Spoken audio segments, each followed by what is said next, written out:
day has already joined us, so I request everyone to please kindly wait for 5 minutes, and then in the next 5 minutes, we'll begin with the session. Thank you.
Yes, everyone. Thank you for your patience. Just a couple of more minutes, and at exactly 11:05, we'll be starting with our session.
Okay, so yes, a very good morning to all, and thank you for your patience.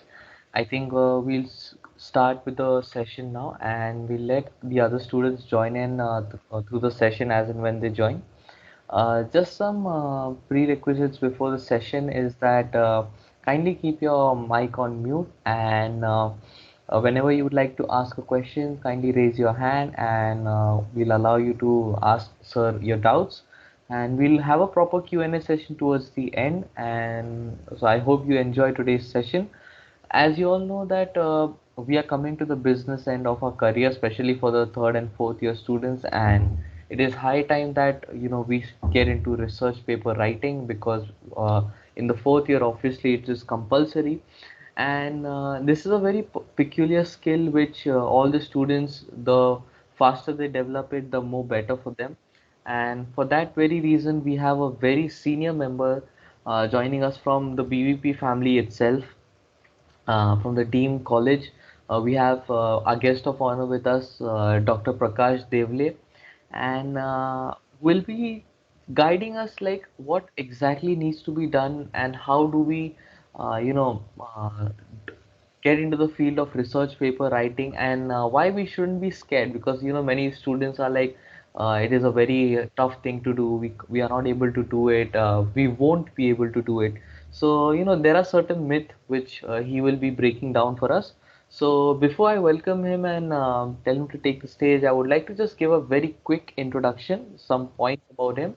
So as I already told you, he's a professor in the Department of IT from the BEP deemed university, and he has more than 29 years of teaching experience and more than 15 years of research experience. He's a BE computer, ME computer, and PhD in computer engineering in natural language processing. He has over 120 research papers published in both national and international journals.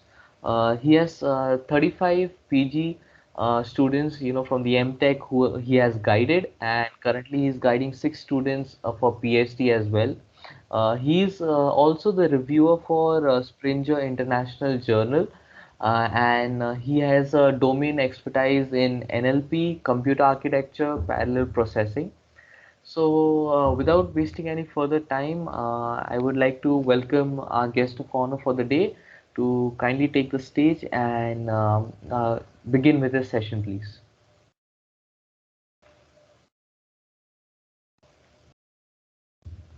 Dr. Prakash, sir, I kindly welcome you, sir. If you could please begin with your session.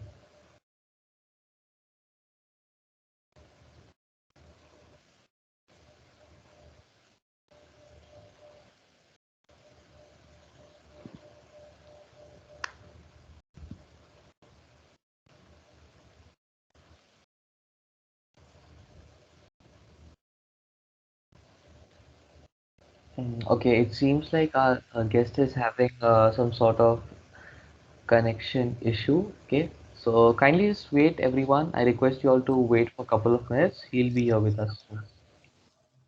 Hello. Yes, sir, you're back online. Yeah, Okay. yeah. So once again, I welcome you, sir, and I kindly request you to please begin with the session. Yeah. Thank you. Just give me 1 minute. Sure, sir.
Is this visible?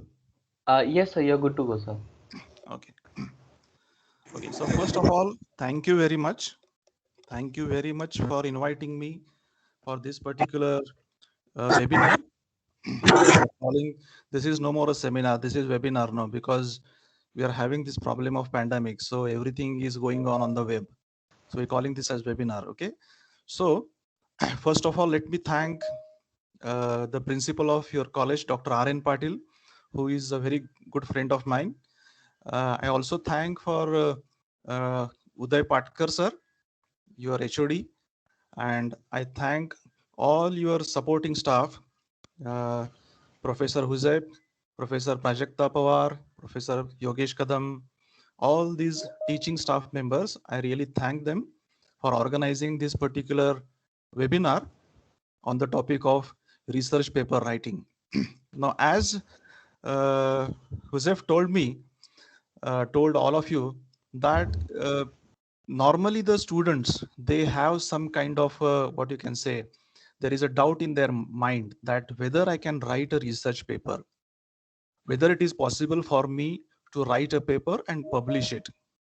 I'm talking about undergraduate students, which all of you are. So let me clear this thing first of all, that do not have this fear in your mind that I cannot write any research paper. It is not at all difficult to write a paper. Okay, we are calling this as a paper because this is a document. This is simply a document. Okay, for example, you have a seminar in your curriculum. For the seminar, you prepare a seminar report, you prepare a PowerPoint presentation, and during your examination you present that presentation and you submit the seminar report. The same thing exactly applies here also. Now, instead of report here, we are calling it as a paper, because now this is limited to only 3 pages, 4 pages, 5 pages, 6 pages. That's it. So that's why we are calling this document as a paper. Now, why this is called as a research paper? Because this is based on the research concept. This is based on the research concept. Okay, so we'll talk about this in the further slides one by one. So we'll start with this thing. Now, in the first few slides, maybe 4 or 5 slides, I will explain you the concept of research. Now, whenever I'm mentioning this word as research in my talk, it applies to the general research also, that is the research work, and it applies to the research paper also. That is the topic of today's presentation. Now, what is research? In the bracket, you can see there it is written as research. Okay, so there are two things actually. There are two words. One is called as the research, and second word is called as innovation. Okay, so there is a doubt in most of the people's mind that is there any difference between the research and the innovation? Okay, there is, yes, there is a little difference between both these words. Innovation is the thing that is you innovate, the thing that is not in existence previously, and you innovate for the first time, you bring it in front of the world, you publish it, and then it is accepted by the world. Then that is called as an innovation. For example, Newton, Einstein, they put the theory forward, that is famously called as Einstein's theory, Newton's laws, and these are called as innovations because they were not existing. They were existing. Newton discovered them, Einstein discovered them, and he presented it in front of the world. Now, research is what? Research can be either an innovation or it can be a research, re-search. Innovation, what is innovation? I already explained you. Now, what is research? It is means again. It is there in front of you. I hope the slides are visible. The slide is visible. Yes, sir. Yes, they are. Yeah. Okay. So this word, it indicates again, search means to find, and process is nothing but it is a step-by-step procedure which goes to different cycles, different phases. Okay. So you are researching. Like I told you that Newton's laws, the laws were existing, but they were not put forward in front of the world in the form of laws. Whenever the apple was dropped down from the tree, it was already the things were happening before Newton discovered them. The apple was already falling from the tree, right? But Newton discovered it and put it in the form of a law. Okay, so this is reinventing, researching, putting something theory, putting some principles in front of the people, and that is called as the research. Okay, so now this particular research can be defined in two ways. If you go to the dictionary, you take any dictionary, and if you try to find out what is the meaning of a research word in the dictionary, then it says that it's a careful or diligent search. It's a careful search. Second is it's a studious inquiry or examination, hmm, especially in the field of research. And the third is the collection of the information about a particular subject. You choose a subject, you collect the information for that particular subject, and then you put it in the form of a research material. So that is the meaning in the form of a dictionary. That's a dictionary meaning. Now if you go to the technical terms, technical team, technical meeting, then it means that the creation of new knowledge and or the use of existing knowledge in a new and creative way to generate new concepts. This is what I was telling you, that the knowledge may be existing, okay, or the knowledge may be entirely a new knowledge that you are providing to the world. It may be existing knowledge, but you are creating that particular knowledge in a totally new format. You are presenting new concepts, you are presenting new understandings to the world. So it's a use of existing knowledge, or it may be a totally entirely new concept that is called as a new knowledge. Research is also a search of facts and knowledge, okay, and that may include synthesis and analysis of previous research. If someone has done some previous research, then you can analyze it, you can make the synthesis of it, and you can put forward that particular concept in a new and creative way to produce the creative outcomes. Now what is important here is, see here, the last sentence is research is important because it reveals reality and unreality. Okay, a lot of time it happens that we think that we have innovated something, we have innovated something, we have done the research, and we try to publish it, but yeah, it may become a hasty decision. That is, the reality is that it is not a research, okay, because the work has been done by many people on that particular topic, and therefore it is very, very important, whenever you start the research work, the selection of the topic is very, very important. You have to select the topic very carefully so that it will become a reality, it is not an unreality. Okay, so now research publication. The topic of our webinar is research paper writing. Writing, this is a common word, we call it as publication. So we call this as a research publication. Now there are two things. One is either you publish a paper or you publish your research work. Now publishing a paper is very limited. That means you write a document on a particular topic that you choose, that you like, you put it in a proper research way, and then you publish it. You send it for publishing. It can be published either in the journal or it can be published in conference. Now what is the difference is that the journal is of two types, national and international. By it is differentiated by the way of acceptance, or it can be published in a conference where you have to be physically present there, you have to read the paper, and you have to answer the queries from the audience. In case of the journal, you write a paper, you submit it to the journal, the editor will send that particular paper to the reviewer. There is a panel of reviewers who will review your paper.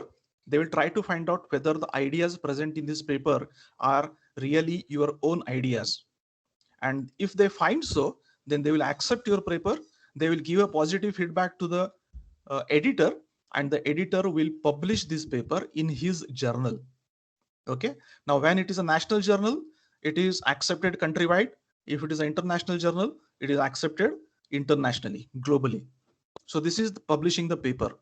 Now if there is publication of the work, research work, for example, for the degrees like PhD, MPhil, for these degrees, you actually work, you prepare the research, you select the field, you select the domain, and then you work in that particular research field. And then when you complete your research, you generate a report.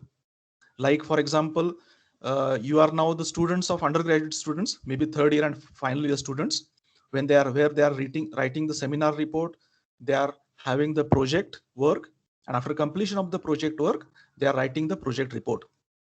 So this particular project report for the research, it is called as thesis. It is called as THESIS, thesis. For research, it is called as thesis.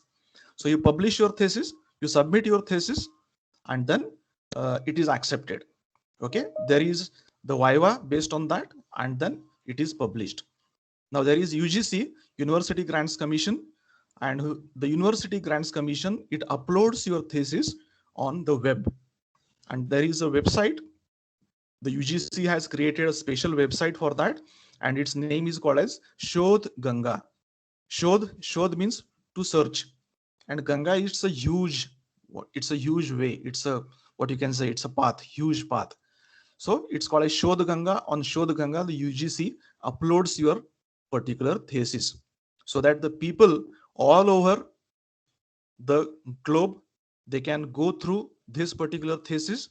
If they find something important, they can learn this and they can carry forward their own research. So this is about the research publication. Okay. Now there is a different there is a purpose. There is some purpose of the research. There are some different methods of the research. Now, once again, let me remind you that whenever I'm talking about this word called as research, I also mean research paper. Okay, so don't get confused that I'm talking about research work only. It is research paper also. Okay, there are 4 different purposes of the research. The first one is called as exploration, which we call in technical terms as a literature survey. Literature survey. What is literature? Literature is nothing but it's the collecting the number of resources, whatever they are available for your topic. You survey, you make a survey, you collect all the resources, whatever materials are available for your domain, for your topic, and then you start analyzing it. The second purpose is description. Description, that means first you analyze it, then you describe it. You describe it in your own words. Explanation for description, and then finally the application. You apply that by using different methods. By applying different methods, you apply the different informations that you have collected, you explain it, you apply it, and then you publish it. Now, what are the different methods that can be used for writing your research or working on the research topic or project? It may be a simply an observation. It may be in the form of a survey, like I said, literature survey. It may be in the form of interviews. That's normally takes place in case of the social media. That is, you particularly choose a topic, research topic, and then you go to a very huge public number of public, and then you conduct the interviews. You ask these people about their opinions, what they mean, what they want to say about that particular topic. For example, I may choose a topic that whether, for example, let's say internet, the use of internet should be limited for the students. This is a topic. Okay. Remember, I will come to this in the next slide, that the topic of your research can be in the form of question also, or it can be in the form of a phrase also. So if I put it in the form of a question, that whether the internet use of internet should be limited to students. This is my topic, research topic. Now, to get the response from the people, I go to the people, I approach them, I take their interviews, and then I make my report. Okay, I make my report, I do the calculations, I do the statistics, I put the report, and then I come to some particular conclusion. Okay, I put it in the form of a research, I come to a conclusion. So that is called as the research in the form of interviews. Focus groups. There are different groups in the society. You focus the particular groups, you go to them, you approach them and collect their information. Experiments is nothing but you actually conduct the experiments. You collect the data. It may be a real-time data, or it may be a data that you are collecting from the sites, different sites. And then you perform the experiments on these particular data, the online data. And then before performing the research, you have to define what should be the expected outcome. That is, this is my outcome, this should be the outcome. You have to define it. And after performing the experiment, if you reach that particular outcome, then I can say that I have succeeded in my research work. So it is in the form of experiments. It may not be in the form of experiments. It may be simply data analysis, or it may be archival study. Archival study is nothing but it's the same thing again. If my topic of my research is about the religion, about the religions in my country, religions in India, In that case, I will perform this type of method that is called as archival study. Okay, and then I prepare a report. And the last method, it is a mixed method, combination of all above. It may be 2 or 3 more than these techniques. Okay, so in this way you can use different methods for carrying out the research work or in the form of the research paper. There are lots of benefits of research, as you know, because it helps them to have a detailed analysis of everything. Because the topic you are choosing, you are collecting the information, that is the literature, from different lots of sources, resources, and then you are analyzing them. So this gives you a detailed analysis of that particular topic, and because of this analysis you get the proper in-depth knowledge of that particular topic. Okay, and because of that the result comes to be fruitful and the knowledge is enhanced. Okay, because you are publishing your work, this particular knowledge, this work that is being carried out by you, it goes to the world, in front of the world. So the people in the world, they come to know a lot of new things about this particular topic. So that's why this is called as fruitful, and it is a knowledgeable and enhancing the knowledge.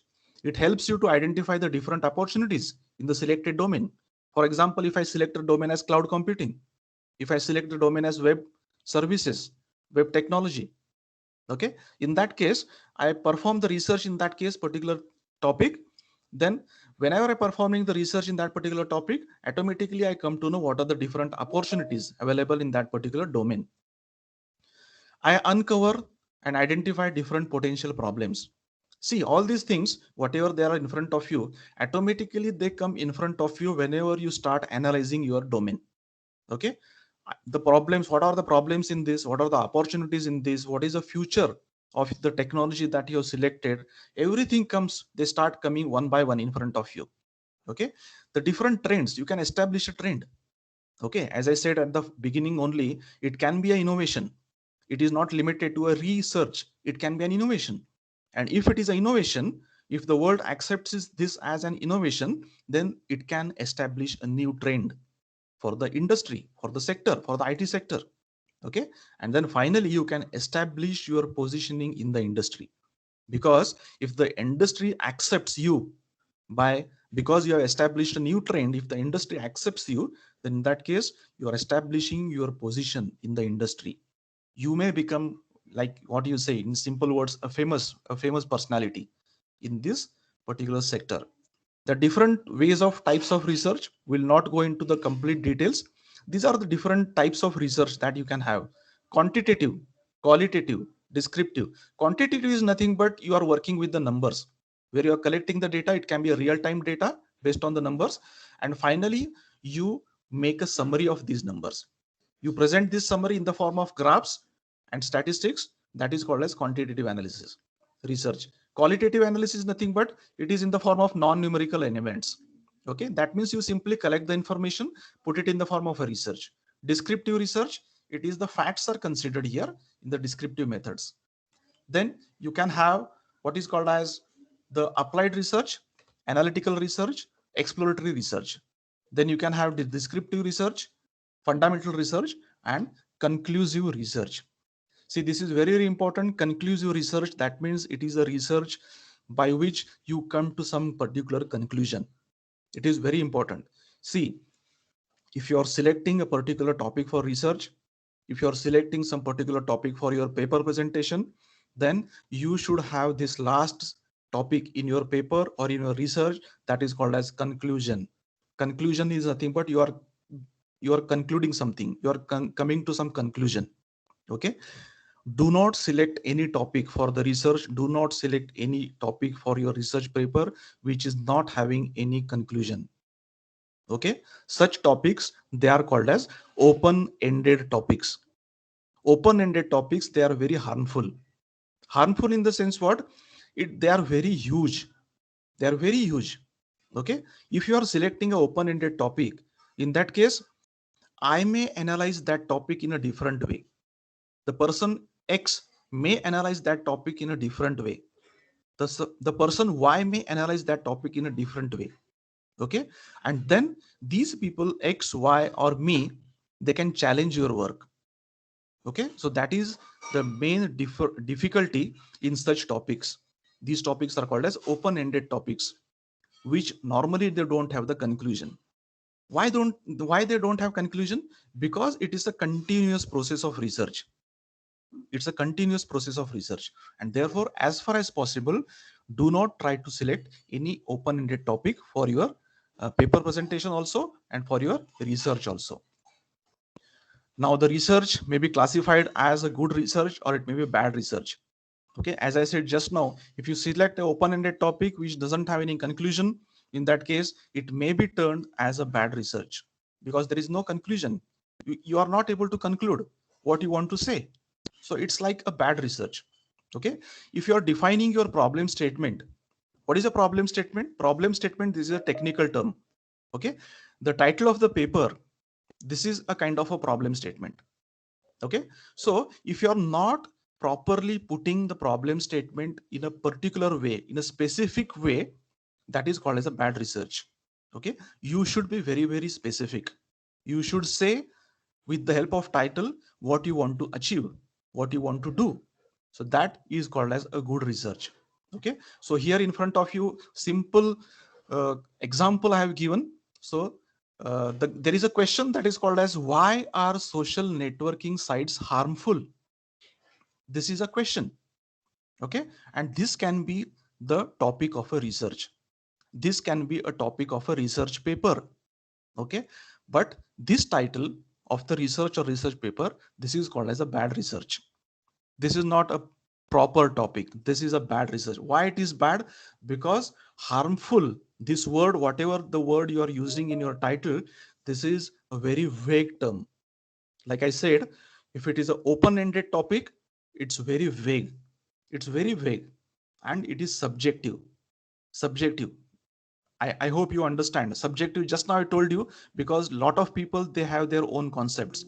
The person like me, you, or some other person, they may interpret that particular paper in different way. So it is subjective, subjective to that particular person. And therefore, this particular word harmful, this is very vague. Okay. And second thing is that no specific social networks are named here.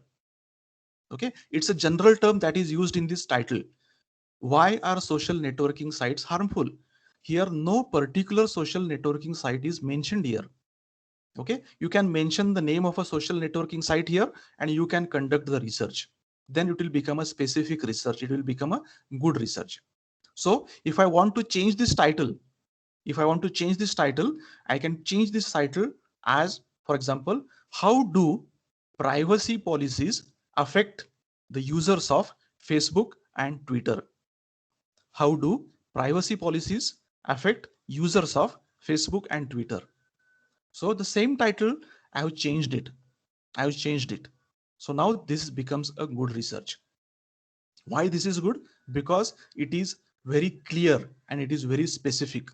You're talking about the Facebook and the Twitter, and you are talking about the privacy policies of the user, which are affecting the user.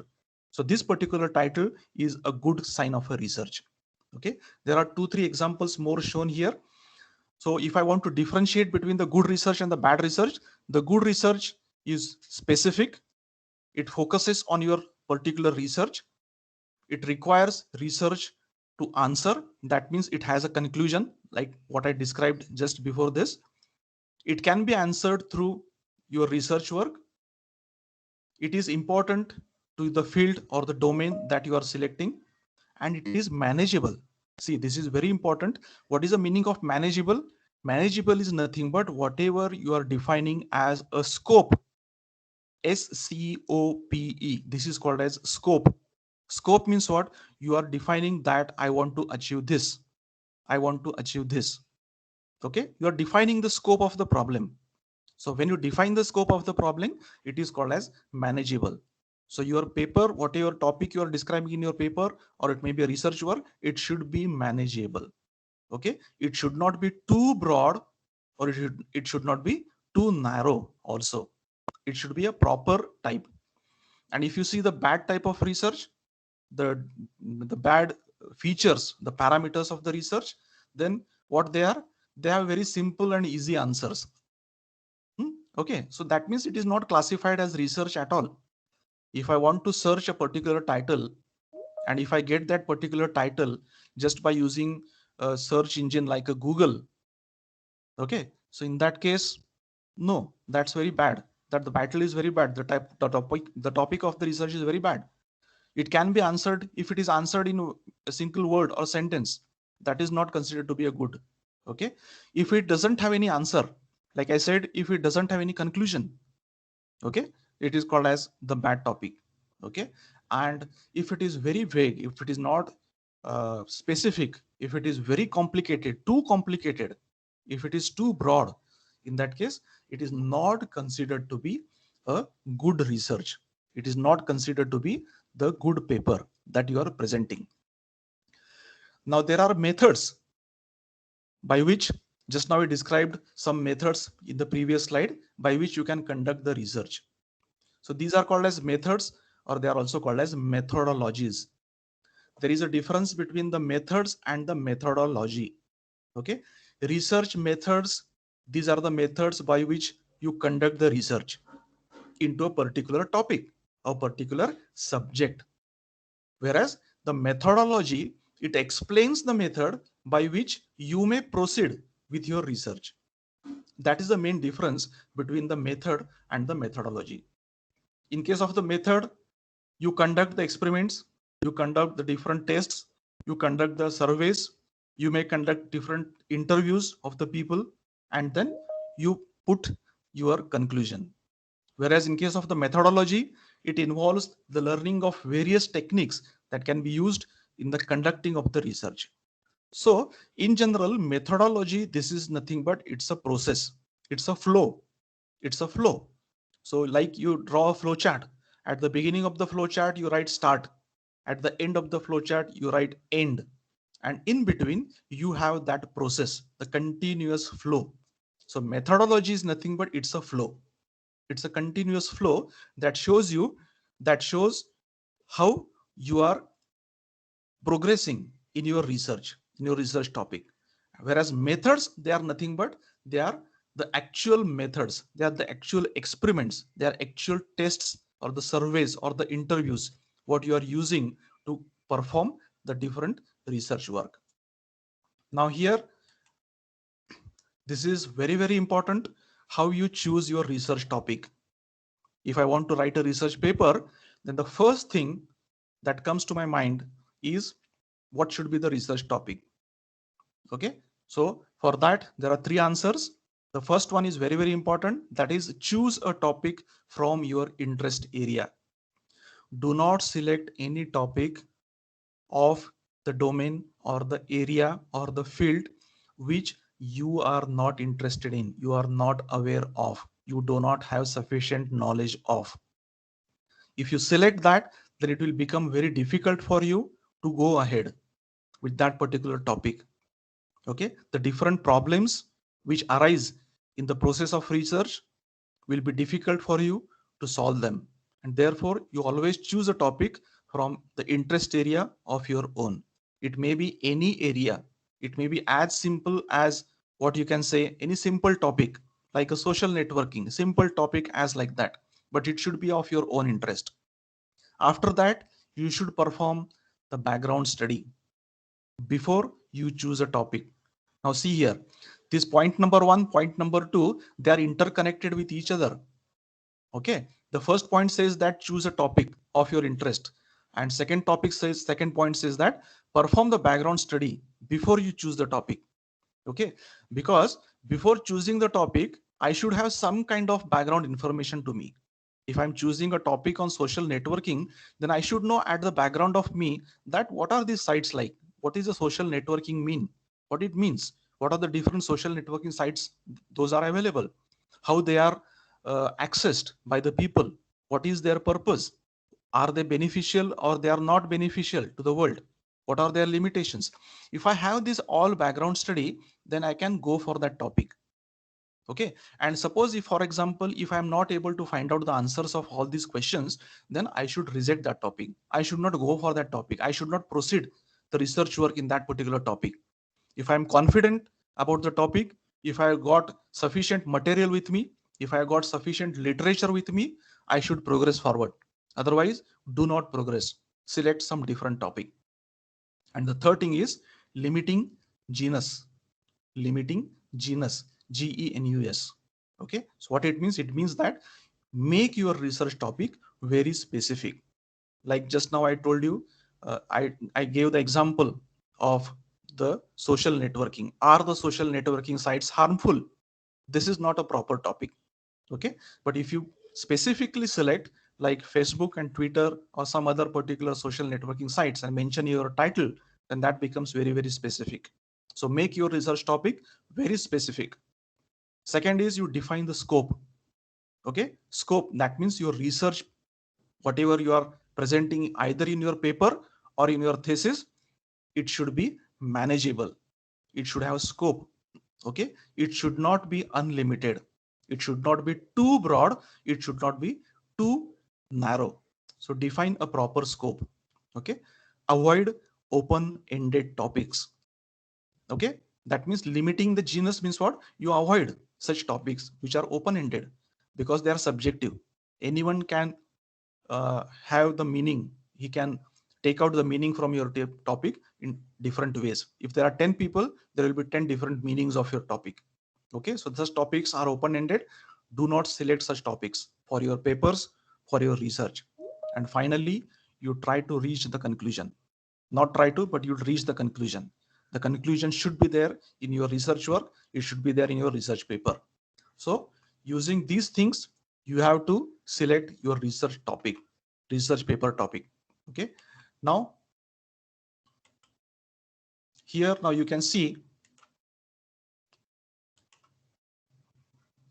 there are some tips of writing some research papers, some accurate research papers.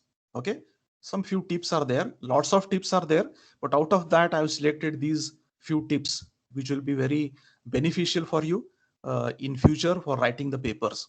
Okay, the first one is identify the main trend. What is the trend? Now you are the IT students, you are the computer students related to computer field, IT sector.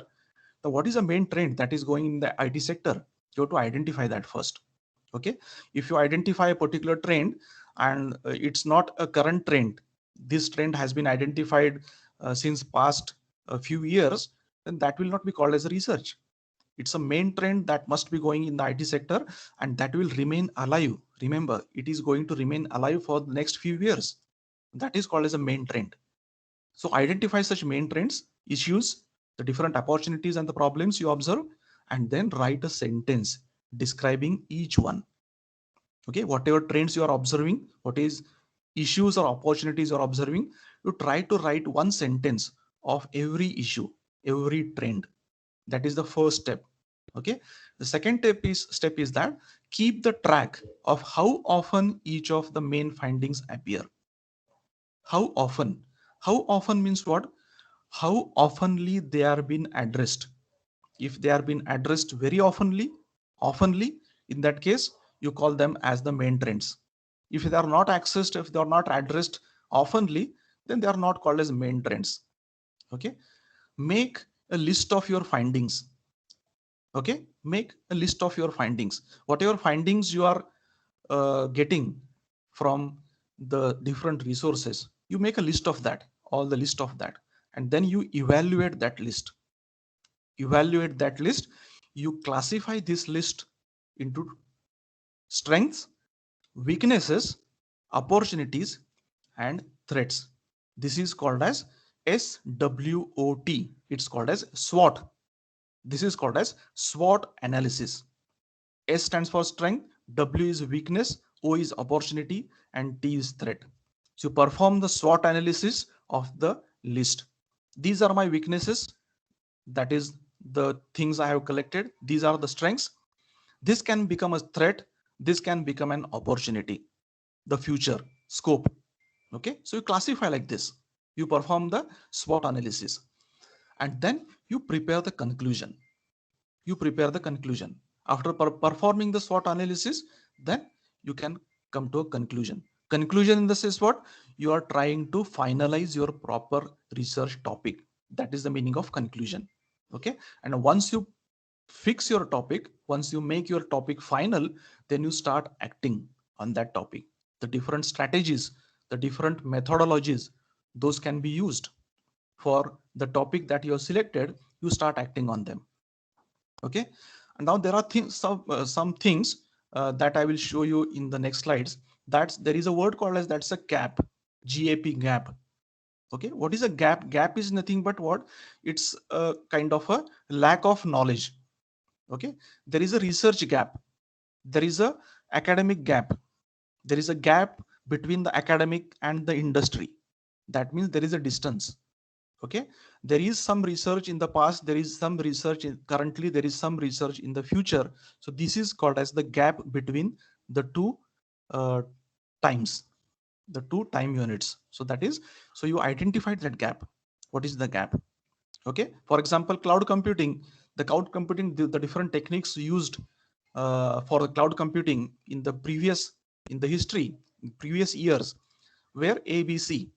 And the cloud computing, having, if it is having a future trend, and if it can be used as a research which can be used by different applying different methodologies like XYZ, then this ABC and XYZ, that defines the gap. So try to find out, try to look for these gaps in the information, and then you start performing the research. Okay, and finally you review the results, because already in the paper or already in the research topic, you have defined the scope, you have defined your goals, you have defined your objectives. Okay, see, this is very very important, that after you write your research paper, research title, you have to define what is the goal that you are going to achieve, what is the objective, what is the objective that need to be achieved, what is the scope of your paper. So once you define this, then you try to find out whether you have achieved your goal, whether you have achieved the different objectives that you are defined. Okay, so that is called as the outcome of your research, outcome of your research paper. And finally you conclude, you have to give a conclusion that this was my topic, this is the method that I have used, and this is the output that I have that was expected and which I am getting, so which is close to 100%. Remember, it may not be always 100%, it may not be always 100%, but you may come very near to 100%, so that you can tell in the conclusion. Okay, my goal of this particular paper, research paper or research topic, was to achieve this, and I have achieved this up to 98%. So that is a conclusion. And finally you tell what can be a future scope, what can be a future scope. If for example I am writing a paper, and if I'm concluding, then there is a second person who may want to carry forward my research work, he may want to carry forward. So if you define what is a future scope in your research paper, then the second person will come to know that this is a future scope that this person has defined. So I can choose this particular topic and I can carry forward that research ahead. So that is called as future scope. So these are the different topics, subjects in the paper. These are the different research process steps. Okay, so the same thing, again, it is formulated in a proper way. Bibliography is very very important at the end of whether it is a research thesis or it is a research paper. You have to present the bibliography in your paper or in your thesis.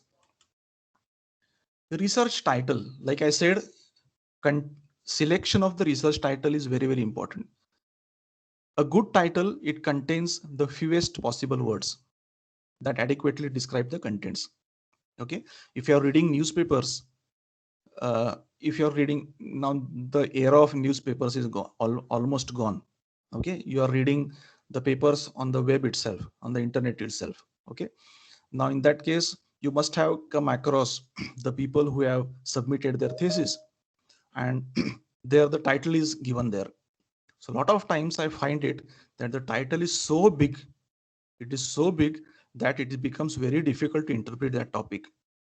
Okay, whether that title is written in Marathi language, Hindi language, or English language, the title is so big, it contains around 20 to 25 words, that once you start reading the title from the first word until you reach to the last word, you don't understand what is given in that particular title.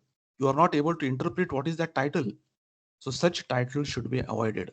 Your title should contain few words only, fewest possible words. because by fewest possible words, you are making yourself very specific. Okay. So the field of your interest, what are the different parameters? Those can be used for selecting the research title, the paper title. The first is the field of your interest, like I described previously. The topic should be very clear. It should not be open-ended topic. It should be very specific. You be precise and specific what you want to say. Be innovative, obviously, because you are writing a paper that is called as a research paper. So you have to be very, very innovative. Writing a project report of final year project work is different thing, and writing a research paper based on that project report is different. Remember, this is very, very important. Make this very clear. If you are performing a project work on some particular topic in your final year, maybe third year, final year, and if you are writing a report for that, that's a different matter. And if you want to write a research paper, if you want to publish a research paper on the same topic, that's a different matter. Do not combine both the things together, because the same project work, whatever you have carried out, you have to put it in an innovative way, in a particular way that looks as if it is a research topic. Okay. People, what they do, whatever project work they have carried out, they put it in the same way in the form of a research paper, and then they try to publish it. It will never get published. Okay. It will never get published. So don't act on such things. Okay. Use the words that create a positive impression and stimulate the reader's interest. See, if I read a title and if my interest is stimulated, I become very much, I think that yes, this is a very, very interesting topic, I should go for this, I should read this paper, then it will have a very good value. If I read the title and the title has 25, 30 words, and if I get tired by reading the title itself, why I will go to read the paper itself? So don't do like that. You use the current nomenclature from the field of study. Whenever you are performing the literature survey, automatically you will come to know what are the different nomenclatures, what are the different technical terms that you can use from that particular domain. So use such nomenclature, which is very, very current, from the current trend. The title should be limited up to 10 to 15 maximum substantial words. Okay, 10 to 15. 15 is also a bit longer, but still okay, it is accepted. 10 to 15, that is the maximum permissible, the length of the title. Do not cross this limit. Do not include these words in your, these phrases, like for example, study of. Okay, if I write a title as study of social networking sites for so whatever, okay, this is not a proper title. Because it is a study, it can become a subjective, it can become a subjective study. So do not use such words, phrases in your title. Study of, analysis of, do not use such phrase, analysis of, or some similar constructions, similar phrases. Do not include such things in there. Okay, you can use the phrases like design, design of so and so and so, because when you are saying design of, that means you are implementing it, you are going to give some results in your research. Okay, so study of, analysis of, do not use such words in your research paper. The titles are usually in the form of phrases, but as I said in the previous slides, it can be also in the form of a question. Okay, it is totally accepted. It is totally accepted. Are the social networking sites like Facebook and Twitter are harmful to the readers? This is a question, and this can be accepted as a title of research paper. Okay, it should not be mandatory that it should be always in the form of a phrase. It can be in the form of a question also. But whether it is a question or whether it is a phrase, do not use these phrases like study of, analysis of, which are very, very vague terms. Okay, again, some examples are given here.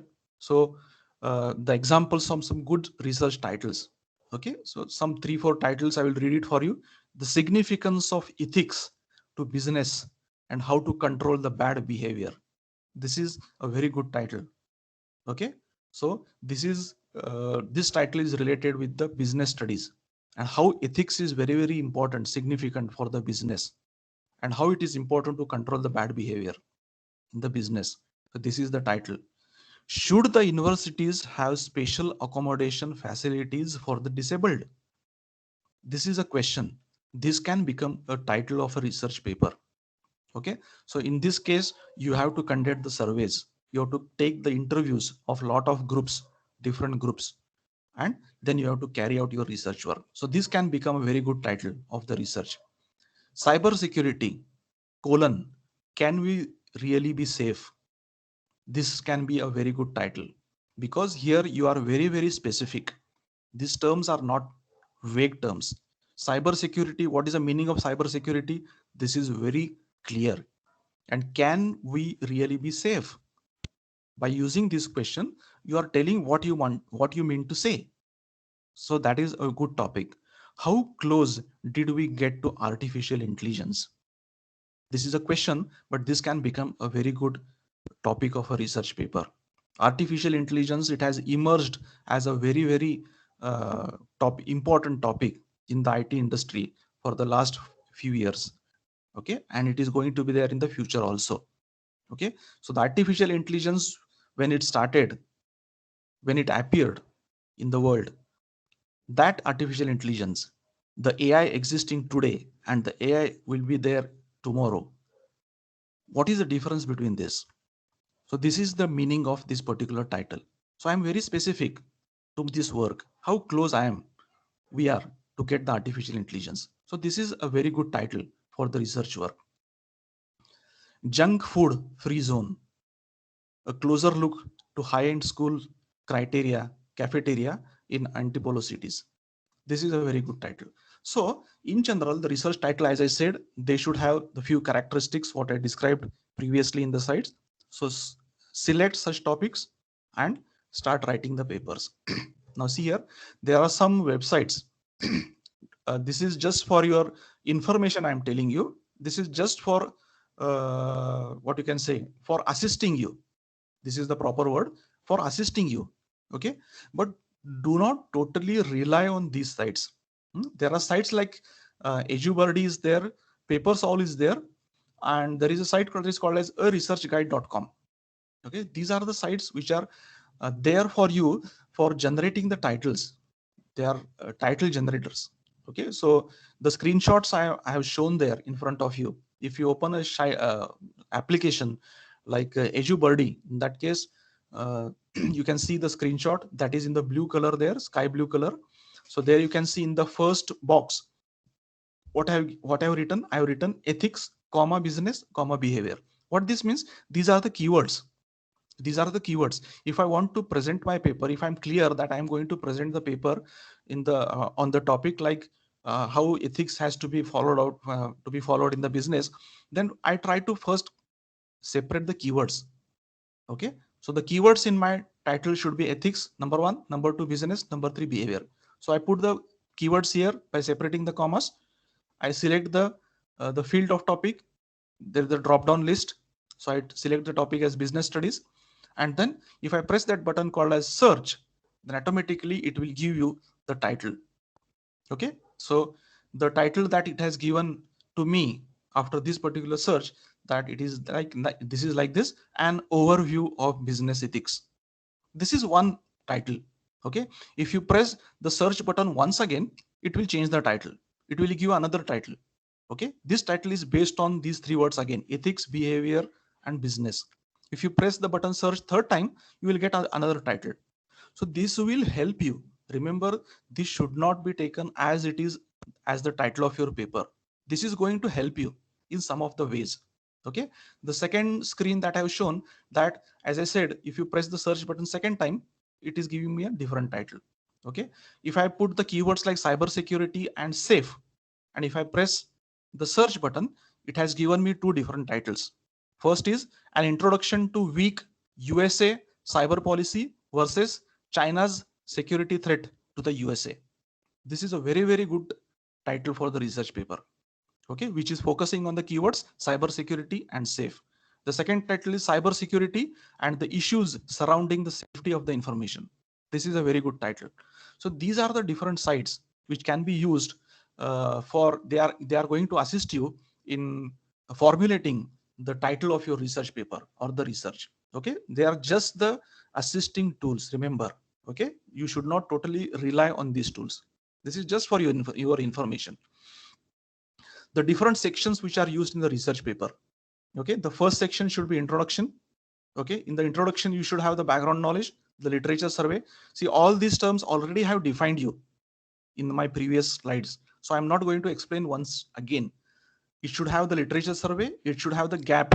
Just now I described you what is the meaning of a gap, research gap. It should have the objective and the scope.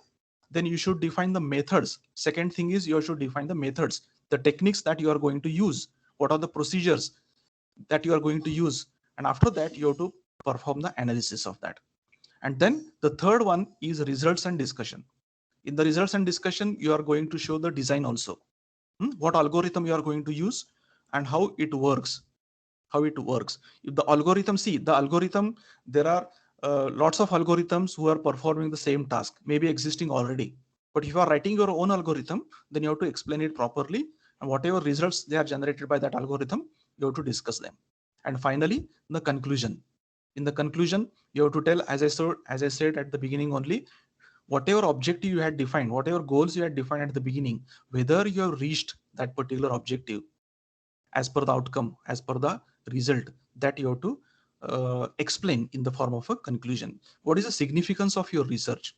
What the world, what the society is going to get because of your research, that you have to explain in the form of significance. At the same time, you should also explain if there are any limitations. But remember, this is optional. If this is optional, this is totally optional. And last is future scope. So if someone wants to carry out your research work or your research paper, whatever you are described in your paper, then you have to define the future scope also. And finally, the references, the different websites, the different research papers, the different textbooks, reference books you have used, you have referred for creating your research paper, that should come under references. Okay, it is also called as a bibliography. It can be called as references also. Okay, abstract is another topic section in the research paper. Sometimes this abstract comes at the end of the paper, sometimes this abstract comes at the beginning of the paper. Okay, I will show you a very simple paper by showing this, that will become very clear. Remember, make your abstract very, very interesting, because by reading the abstract itself, I should generate that interest in reading the entire paper. This is very, very important. Now this is what you can, this is the next is citation. What is a citation? Citation is nothing but what, how many people are viewing your paper, research paper. That is defining the citation. It is a reference to the published or unpublished resource you are consulting and obtained information from while writing your research paper. There are two types of citations. One is either self citation or it is institutional citation. Okay, now to make this thing very, very clear to you, to understand it very clearly, there is a very short video of 3 minutes. I'm going to play this for you. Okay, so just listen to this very carefully. Found some really cool information on the internet, and you want to put it in your research project, huh? Sounds great. It's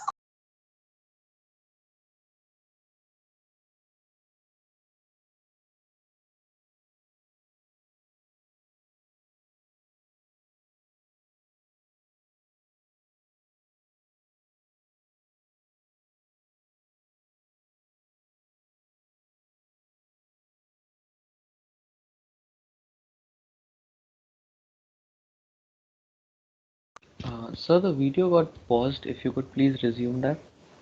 Yeah, is this visible? Yes, it's visible. Yes. Audible also? Yes, sir. putting it in your research project without sharing where you originally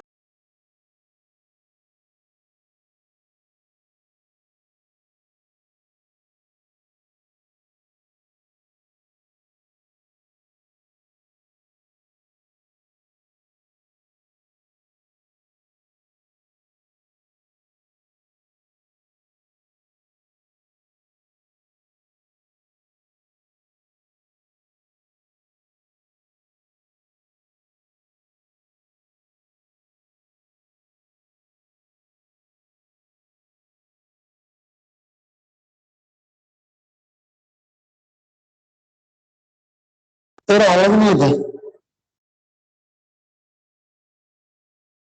Yes. Title and the date the information was created. There are other pieces of information that are included as well. So why do we create citations? Well, it's important to share where you found the information and give credit to the author. Also, if a classmate or teacher wants to look at the website that you used, they can use the information found in the citation to locate it themselves. And when you include citations in your research project, you're showing your teacher that you found great sources that relate to your topic. Now, what's tricky about citations is that you have to make them look a special way. Just like there are rules that you need to follow in school and on the bus, there are certain rules that you need to follow when putting together a citation. Here's how a citation would look for a website that I found on Tigers. You can see the author, title, the date the information was added to the website, and other pieces of information. Looks a little weird, right? Well, the good news is that you don't need to memorize or figure out how to place the information in this special format. You can use citation websites such as EasyBib to help make your citations quickly and easily. Let's do a quick wrap-up. Plagiarism is when you take someone else's information and try to pass it off as your own. It's okay to use information from other sources in your assignment. To prevent plagiarism, add citations for those sources. Citations need to be written in a specific way. Include the name of the author, title, date it was created, and sometimes other pieces of information. There are websites.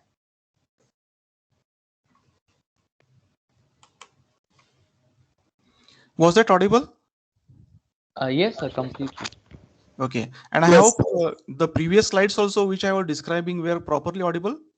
Yes, sir. Okay. So this is the citation. What is the meaning of citation? And now how you want to add this citation in your paper. There are different ways of adding the citation. I will not go with this particular video now, because first you have to write a paper properly and then you should add the citation. Whatever references you are using from other sources, you have to add them in your paper. If you don't add them in your paper and if you pick up this information as it is in your paper, that is called as a plagiarism. Plagiarism means that you are copying it from the other sources as it is, and therefore you will end up in a proper mess or a problematic situation. To avoid this, you have to add all the citations whatever you are used in the form of resources. Okay, so the plagiarism is nothing but, as I said, taking the contents from other sources. There is no harm at all of taking the contents from other sources also. Okay, it is not always called as a plagiarism, but if you use it in a proper way, you can use it properly. So here you can see the meaning of a plagiarism. Turning in someone else's work as your own work, this is called as plagiarism. What is plagiarism? Plagiarism is defined as representing the work of another as one's own, but this is kind of vague, and I've discovered that many students enter my class with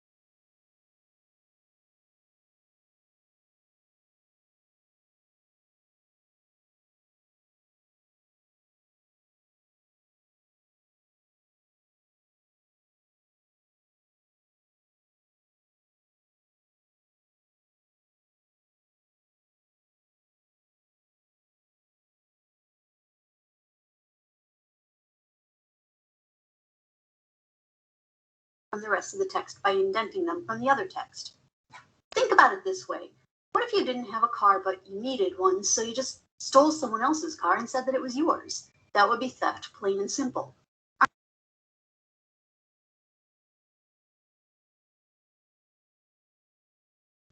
Using another person's words, but changing some of them or rearranging them. This is plagiarism, even if the source is cited. In this case, you don't have a car, so you take someone else's, but you change the color or the hubcaps or put some racing stripes on it and say that it's your car. Isn't it still theft? A related type of plagiarism that I see quite often is patchwork plagiarism, where students copy or paraphrase from multiple sources. If you own a chop shop and you take stolen pieces from a number of different cars and put them together to make one vehicle, isn't the car stolen? 3. Summarizing or paraphrasing another person's words without citation. If you use what someone else has written, but you describe it or summarize it in your own words, then you don't need to enclose it in quotation marks, but you still must provide a citation to the original source, either in a footnote or directly in the text. This is probably one of my toughest challenges because students don't actually think that they're plagiarizing. I often have to pose the question, okay, which parts of this are your original ideas in writing? In other words, if you take away all of the parts of the car that were not your own, would there even be a car? Final note, it's not enough to simply include a reference to the original source in your bibliography. Citation of the original source means citing it where it appears in the text. Many of my students will list a source in the bibliography, but not make proper citations in the text. Going back to the car example, if you steal someone else's car, but you keep their registration with their name on it in the car while people believe that you own it, haven't you still stolen the car? Was that audible? Yes, sir. Okay, so that is the simple meaning of a plagiarism. There are lots of applications and softwares by using which you can detect the plagiarism. You write a paper first, and before publishing it, you try to find out what is the percentage of plagiarism. Okay, and if the percent of plagiarism is permissible, then you can give it for publishing. The different journals, they have different percentage of plagiarisms. If you visit the sites of the different journals, there it is mentioned that such particular percentage, 3%, 4%, 9%, this is permissible. Okay, then if you come to that particular thing, you can publish your paper. You can have a simple Google search. Whatever sentence you are taking, you are writing in your particular this thing, your paper, if you put it directly into Google search, you simply copy and paste the section that you want to write into your paper, and then press the search button on the Google. Then before that, you just put quotation mark at the beginning and the end of the passage of your search. It will show you exactly what is there already existing. So by that, you will come to know whether you are using the material that is called as a plagiarism. Then there are some online applications. These are free applications to check your electronic documents, whether for detecting the plagiarism. One is called as simply the www.copyleak.com. This is a free online application you can use for detecting the plagiarism. Or if your institute takes the licensed copy of the software, like for example Turnitin, then this is a very, very professional licensed software. Using this Turnitin.com Turnitin software, you can detect the plagiarism. Okay, and then after coming to that particular percentage, permissible percentage, you can publish the paper. Now, there are three terms connected to the research paper. One is called as the impact factor, second is called as H index, and third is called as I10 index. Impact factor, this is very important because it is a measure of frequency with which the average article in a journal has been cited in a particular year. Okay, it is used to measure the importance or the rank of a journal by calculating the times its article was cited. Okay, so every journal has got its impact factor. So before you publish your paper into a particular journal, go to the website of that particular journal, try to find out what is the impact factor of that journal. If it is a good impact factor, you try to publish your paper in that journal. If it is not good, do not go for that particular journal, because the impact factor directly tells you what is the quality of that particular journal. So just in a simple video of 2 minutes, in this it is video, we're going described. to look at how the journal impact factor is actually calculated. And fundamentally, there is a formula that calculates it for you. So really, the formula looks at the average number of citations per paper averaged over 2 years. That's the most common definition. You can also do the same thing over 5 years and you get the 5-year impact factor. But most impact factors you see are of the previous 2 years. So the impact factor is a backwards looking metric. So you have the impact factor in year Y, for example, 2020, would be equal to the citations in year Y minus 1, so that's the previous year, plus the citations in year Y minus 2, that's the year before that. And then you divide that by the publications in the previous year, plus the publications in the year before that. And when you do that division, you get the impact factor. So let's look at an example to make this a bit more clear. So we've got a certain journal, and we've extracted the information that we need. We found the citations in 2019 and the number of publications in 2019. These are proper publications.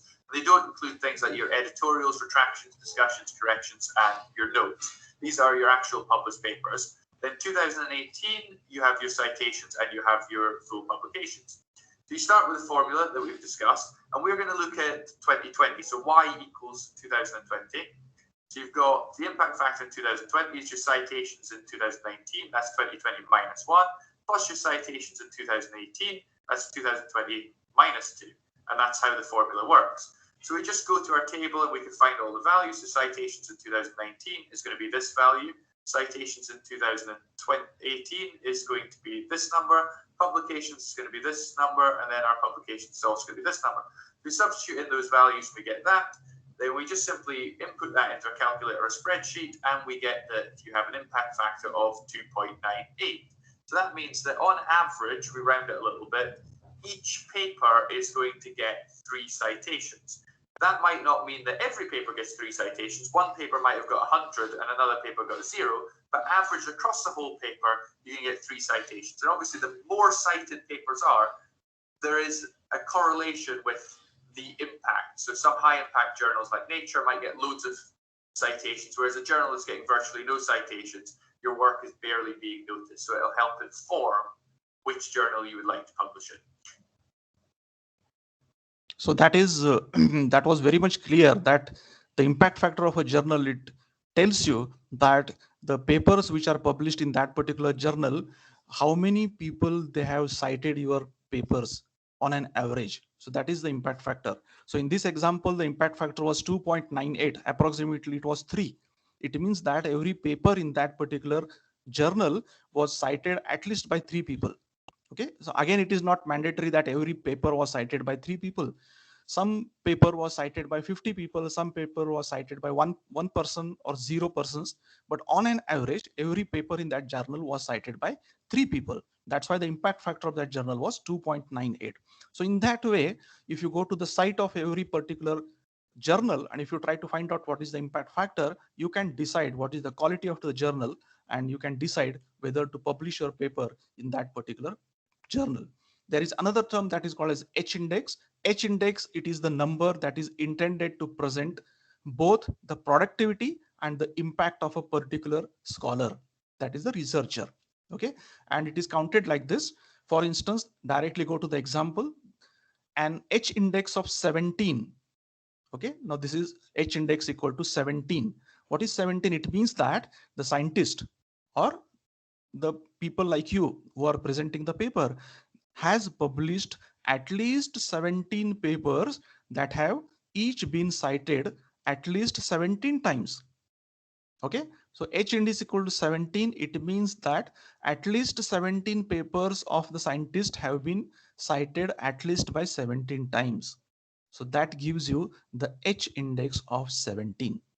If the scientist's 18th most cited publication was cited only 10 times, the index will remain 17 only, because it says at least 17 times. So it should cross 17 and above. Then your H index will increase. Otherwise, it will remain the same. Okay. If the scientist's 18th cited publication was cited 18 times or more times, then automatically H index will increment by 1. It will become 18. 17 plus 1, 18. So this is the H index. Impact factor, what it tells you about the journal, the quality of the journal. H index, what it tells you about the author, the scientist or the researcher, about his own work.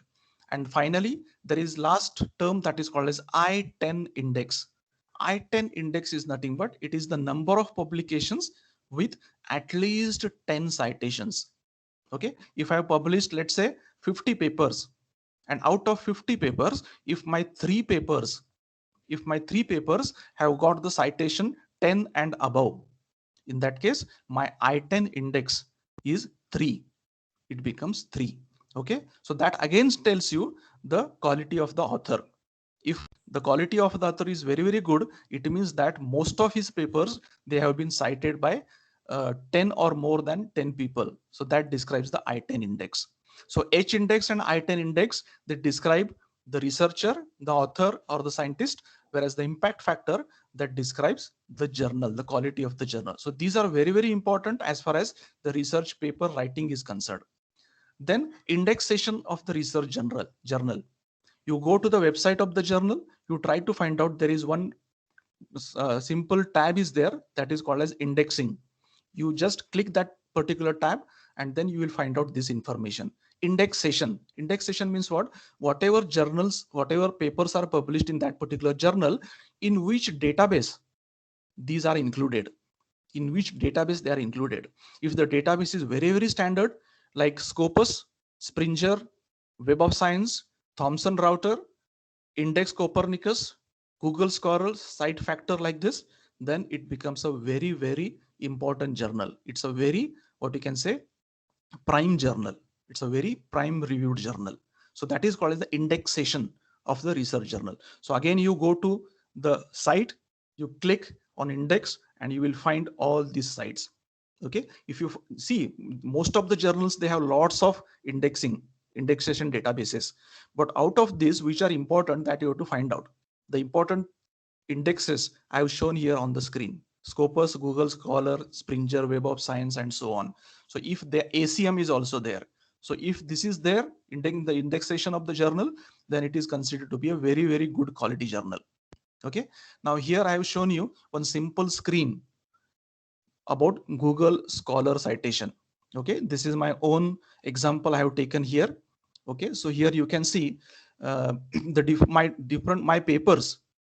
On the left hand side, you can see all the research titles, all the titles of the paper, they are listed here in the blue color, one after the other, on the left hand side. Then next to that column, that means next to the title column, there is a column called as cited by. So there you can see every paper is cited by how many people, that is shown there. So you can see the first paper, it is cited by 184 people.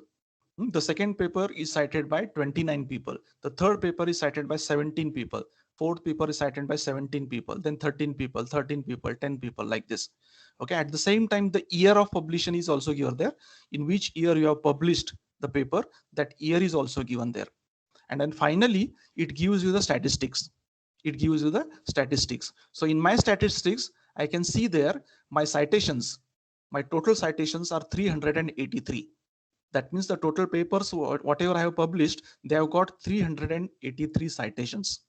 Okay. And it also shows you since 2016, how many citations are there.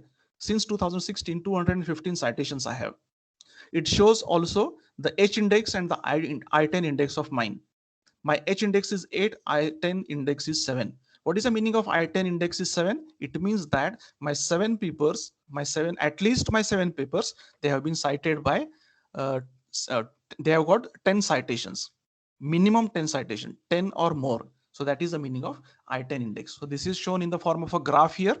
And this is also shown in the second graph here. It is showing the citations per year. That means in year 2015, how many citations I have received. In 2012, how many citations I have received. So it is showing me the citation of 10 years in succession. So this is a screenshot of the Google Scholar that I have taken here. And finally, before concluding, this is a very, very interesting research. The research is very, very interesting. Remember, see, if your title itself is very interesting, the people are going to read your research paper. If the title is very, what you can say, cumbersome, or it is very long, tiresome, in that case, the people are not going to read your paper. So it is very, very interesting topic should be there. Some of the topics, those are interesting topics. This is just for fun. This is the last slide. This is just for fun. But remember, this is not just for fun. Okay, but these are the actual researches. They have been carried out in the world. Okay, but just by reading the titles, it clearly shows that this is a very, very important, it's very interesting research. Okay, the first topic, for example, the first title says that a study found that nearly half of the homeless men had suffered a traumatic brain injury, with 87% having sustained the injury prior to becoming the homeless. See, this is very interesting. That means how many people they have sustained the traumatic brain injury after they became the homeless. This is in USA. This is in the country like USA. Okay. Second studies shows that an increase in the Facebook usage is heavily linked to decrease in the satisfaction with your own life and higher likelihood of depression. This is a very huge research that has been carried out for so many years. And then the conclusion is this. Okay, babies have around 100 more bones than adults. Can you believe this? We are the adults, the babies, they are having 100 more bones, at least 100 more bones than us. But this has been proved by the research. Okay, what are the different methodologies? I've explained all the methodologies to you. You can use any of these methodologies and you can prove this. Okay, the stomach acid that is produced in the stomach is strong enough to dissolve the stainless steel also. We say that I have acidity problem, so that is the acid that is generated in the stomach. It is very strong, so that it can dissolve the stainless steel also. The mice in the Central America, it can sing almost 100 notes. That is the notes in the music, sa re ga ma pa, these notes. So such 100 notes, they can be sing. It can be sing by a mice in Central America. So just by reading these titles itself, we say that so interesting these topics are. Okay, and then we are automatically bound to read these research papers and the research work. And therefore, make your research title very, very interesting, so that the people are forced, I will say the people are forced to read your paper. Okay, they'll be interested in reading your research work and the research paper. Okay, so don't be afraid of writing the research paper. Don't be afraid of carrying out the research work. It is not at all difficult. You publish first paper, second paper, third paper, fourth paper, and automatically you will have that particular fluency within you, that how the paper can be published. Okay, there are lots of journals in which you can publish your paper within a short duration. Okay, but because of the short duration, this thing limitation of the time, I'm not showing you this. But my email ID is there with Patkar sir also, with Pawar madam also, so you can contact and you can talk to me, or you can write to me on this thing. Okay, so that was nice talking to you, all the people in this particular webinar. I hope you have understood at least 10 to 20% of whatever contents were there in the webinar. Okay. Definitely, sir. Thank you so much for that. And I'm pretty sure, sir, the session, like you literally covered all the basic parts. Each and every bit of it was hit by you. So yeah, any questions from the students that are here? You can please ask. Sadaf, I have one question. Sorry, Yes. Huzaif? Yeah, Yeah, yes, ma'am. Please, please. Go Yeah. ahead. Good afternoon, sir. Good afternoon, Prakash, sir. Good afternoon. Sir, I have one question actually. From so many days, I will actually, whenever I'm just searching a paper, and I find that in UGC journal, UGC approved journal means generally in SPPU university, we find that they are giving recognition, huge recognition to UGC approved journal. But when we see the impact factor of UGC approved journal, we find that it is around 5 or 6 generally the papers having. But when we see the SCI journal, they are having SCI journal or Web of Science journal, we find that the impact factor of these journals are very less. So why this is that means, because you all know, means like everyone knows that this SCI journal and Web of Science journal have a great recognition all over the world, but then also the impact factor of these journals are lower than the UGC approved journal. Okay. So that was really a good query. See, UGC, when we say that it's a UGC approved journal, it means that they have a very broad audience. Not audience, what you can say, the readers of the paper. It's a very broad range of readers who are referring to the journal. Okay, and when you have the range of readers not that broad, but it is smaller, or when it is narrower, whenever it is very, very specific, in that case automatically the index factor or the impact factor is going to become less. Okay, but that doesn't mean that if the impact factor of the journal is less, it doesn't always mean that the journal is not having a good quality. Because as you mentioned, the SCI journals having the impact factor of so and so 2, 3, 4, whatever, which are less than UGC approved journals, but still, I know and everyone knows that the quality of journal, the quality of papers which are published in SCI journals are they're very, very good as compared to the other journal what you said just now. So that depends on the range of audience where the journal reaches. The journal, the readers have the access to your papers. Thank you, sir.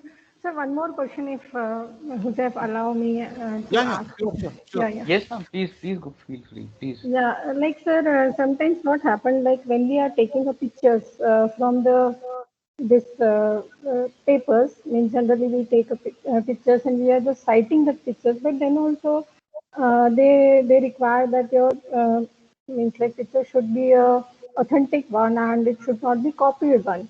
So that time we are taking permissions. We are just taking the permissions from the publisher. But then also there were so many glitches happen when we use the picture. So how we can avoid this in our papers? Okay. See, actually, it's a very broad topic. Actually, it cannot be answered in one line or two line because I covered one slide only on plagiarism. So in that plagiarism, I covered only on the text plagiarism. There is a plagiarism on image, pictures, and videos also. So that's called as image plagiarism, video plagiarism, and picture plagiarism. So there are certain rules, like the rules are described for text plagiarism. There is a rule for image or picture plagiarism also, or video plagiarism also. Okay, so actually it's a very broad topic, but okay, it's a good question.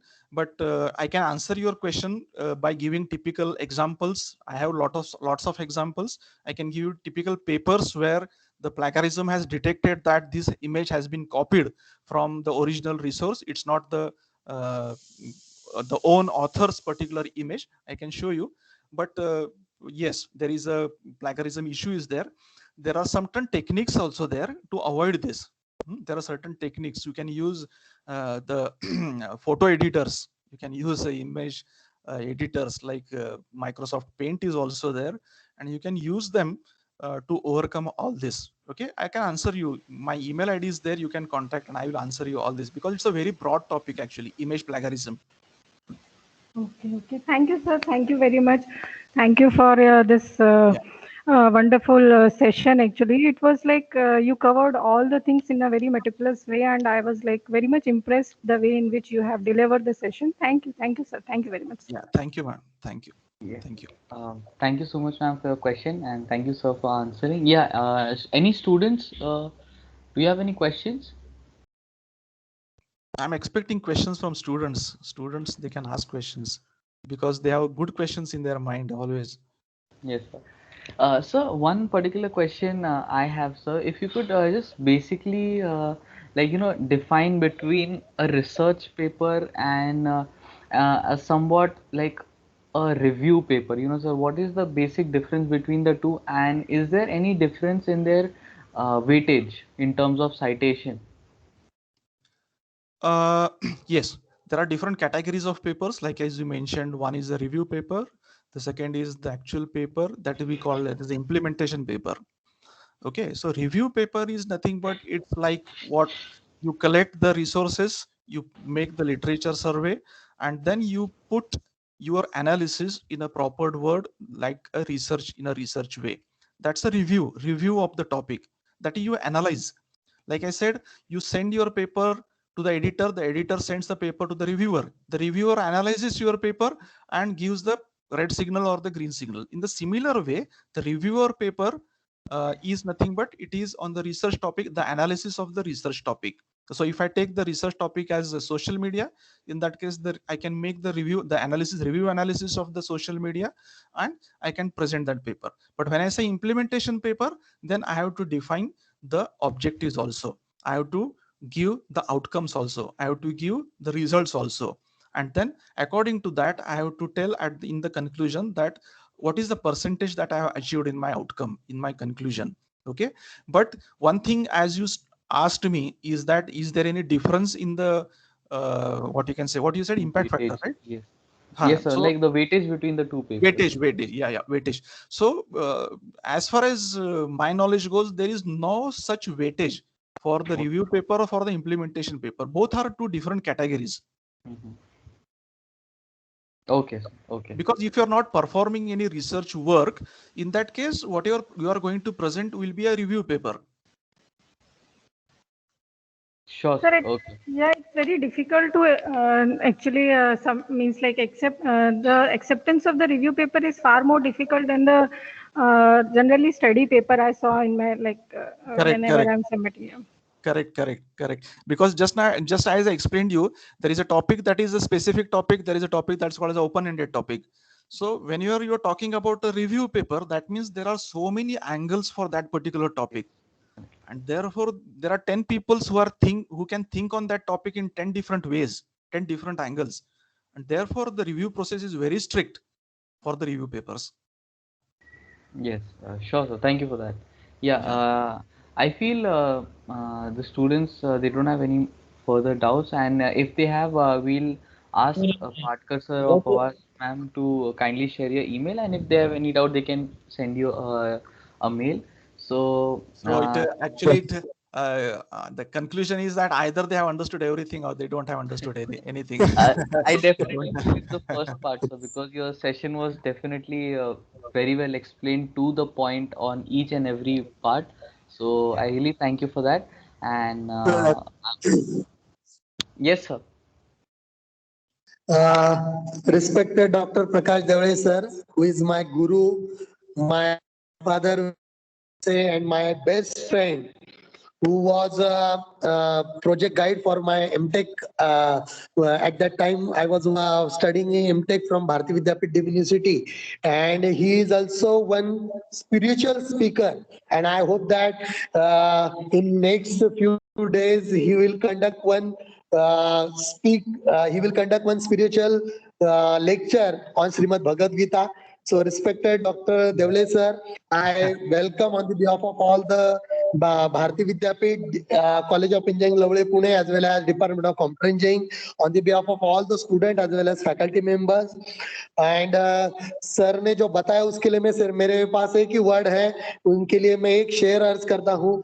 दिल मिले ना मिले किसी को दिलदार मिले ना मिले किसी को दिलदार मिले, फूल मिले ना मिले किसी को फूलों का हार मिले, लेकिन मुझ जैसे अध्यापक को आप जैसे गुरु का हमेशा ढेर सारा प्यार और आशीर्वाद मिले. So thank you very much sir, on the behalf of all the faculty members as well as student as well as respected principal Dr. R.N. Patil sir. He is also your best friend, I know very well, and you are given the golden opportunity to conduct this webinar for my student, and you have given the detailed information. I can say detailed, brief, from 0 to 100%. You have given the detailed information regarding the paper present publication, whatever it may be related to your papers and so on. So on the behalf of, again, thank you very much. Thank you, sir. Yeah, let me just add one last line that as Patkar sir told me that yes, he was my student. He was one of my best students that I had for my postgraduate study, MTech study. I was his guide. I'm not guru because there are lots of qualities the guru has to accomplish, and we don't have actually the 1% or 2% of these qualities also. We cannot say ourselves as guru. Yes, I was his guide, and I will be very much happy to give another webinar for your college, because already last year I have given one webinar on the topic that is called as science and spirituality. On this topic, I had correlated these two topics. One is science and second is spirituality. What is science? What is spirituality? And does science accept spirituality? Does spirituality accept science? So this topic I had already given. So I'll be very much happy to give this presentation in front of all your students. Definitely, if you provide me the opportunity. Yes. Yeah, and I'm very much thankful to Patkar sir.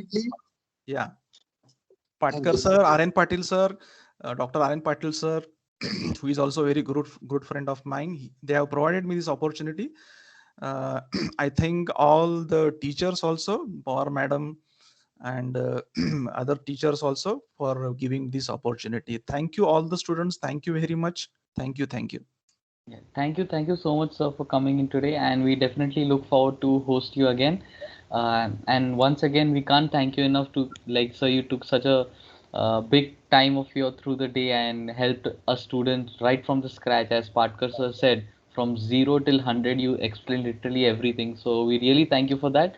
And I now conclude the session. Thank you all for joining in today and hope to see you soon. Thank you all. Yeah. Thank you so much. Thank you. Hello. Yeah.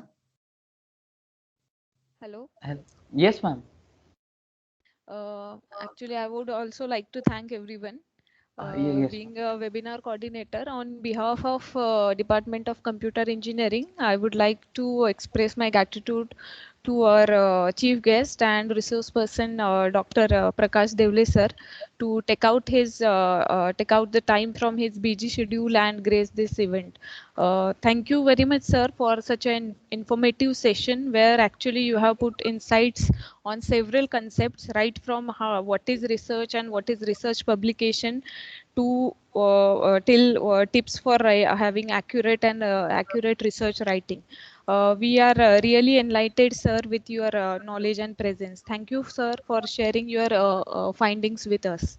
Yeah. Also, Thank I you. would like to thank our head of department, Professor UC Patkar sir, for his motivation and guidance.